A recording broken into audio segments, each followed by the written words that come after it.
Assalamualaikum warahmatullahi wabarakatuh. Puji syukur kita panjatkan kehadirat Allah atas karunia-Nya. Dan sholawat senantiasa selalu tercurah kepada Nabi junjungan kita yaitu Nabi Muhammad Shallallahu Alaihi Wasallam. Semoga kita semua selalu diberkahi kesehatan, kebahagiaan, dan keberhasilan di setiap langkah dan usaha kita. Dan semoga kita tidak mati, kecuali dalam kondisi beriman dan berislam. Syiar dan tur. Hati-hati dengan hati. Ada sebuah kisah dalam hadis Nabi mengenai seorang sahabat yang masuk surga karena kebersihan hati. Dalam Sunan An-Nasai, kisah ini diriwayatkan oleh Anas bin Malik sebagai sahabat yang menyaksikan langsung peristiwa tersebut. Suatu hari, Anas bin Malik bersama sahabat lainnya sedang duduk berbincang bersama Rasulullah Shallallahu Alaihi Wasallam. Tiba-tiba Rasulullah Shallallahu Alaihi Wasallam berkata, "Sebentar lagi akan datang seorang ahli surga." Kemudian muncullah seorang dari kalangan Ansor. Di jenggotnya tampak tetesan bekas air wudhunya, sendalnya ia tentang di tangan kirinya. Keesokan harinya, Rasulullah Shallallahu Alaihi Wasallam menyebutkan hal yang sama, dan laki-laki dari Ansar itu pun datang dengan kondisi yang sama sebagaimana hari pertama Rasulullah mengatakannya. Hingga keesokan harinya pun sama, Rasulullah menyebut-nyebut ahli surga itu kepada para sahabatnya. Tatkala Rasulullah Shallallahu Alaihi Wasallam pergi, Abdullah bin Amr bin Al-As yang mengetahui perihal tersebut dan mengikuti perbincangannya, pergi mengikuti orang Ansar tersebut. "Aku sedang mengalami hubungan yang tidak baik dengan ayahku, lalu aku pun bersumpah untuk tidak menginap di rumahnya 3 malam. Aku berpikir untuk menginap saja di rumahmu hingga habis masa sumpahku," ujar Abdullah kepada orang Ansor tersebut. "Ya, silakan," ujarnya.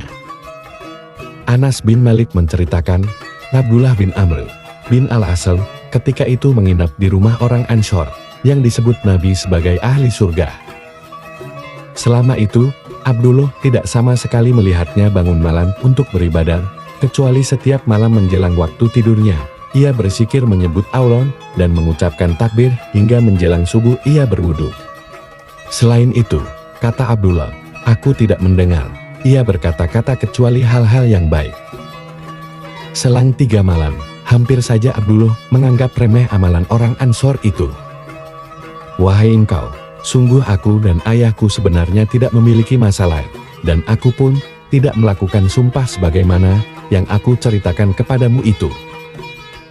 Hanya saja, aku mendengar Rasulullah Shallallahu Alaihi Wasallam menyebutkan, akan datang seorang ahli surga, dan saat itu pun engkau datang." Hal itu beliau ulang sebanyak 3 kali di 3 pertemuan, dan selalu saja engkau yang muncul saat Rasulullah berkata demikian. "Saat tahu bahwa engkau adalah seorang ahli surga, aku penasaran. Aku pun berinisiatif untuk menginap di rumahmu, ingin tahu apa sebenarnya amalan yang engkau kerjakan, sehingga menjadikanmu ahli surga. Akan tetapi, aku sama sekali tidak melihatmu melakukan amalan yang besar. Jadi, apa sebenarnya yang menjadikanmu ahli surga?" Hingga Rasulullah Shallallahu Alaihi Wasallam langsung menceritakannya kepada para sahabat. Ujar Abdullah sambil bertanya, "Tidaklah yang aku lakukan, kecuali apa yang engkau lihat," jawab lelaki Ansor itu dengan singkat. Abdullah bin Amr bin Al-As pun pamit untuk pulang. Tak lama beberapa langkah dari rumahnya, lelaki Ansor memanggilnya kembali. Ia menegaskan, "Wahai Abdullah, tidak ada ibadah yang aku lakukan kecuali apa yang telah engkau lihat. Hanya saja, aku tidak mendapati dalam diriku dendam dan kedengkian terhadap seorang pun dari kaum muslimin. Aku tidak menyimpan hasad atas apa yang telah dikaruniai Allah kepada mereka." Abdullah bin Amr berkata, "Ternyata inilah amalan yang membuatmu mencapai derajat ahli surga. Itulah amalan yang berat bagi kami." Barakallahu fikum, semoga bermanfaat. Mudah-mudahan kita bisa menjaga hati kita dari penyakit hati, agar kelak kita menjadi ahli surga. Mari sempatkan menulis sholawat kepada Nabi di kolom komentar.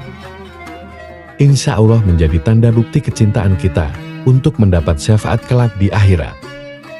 Wassalamualaikum warahmatullahi wabarakatuh.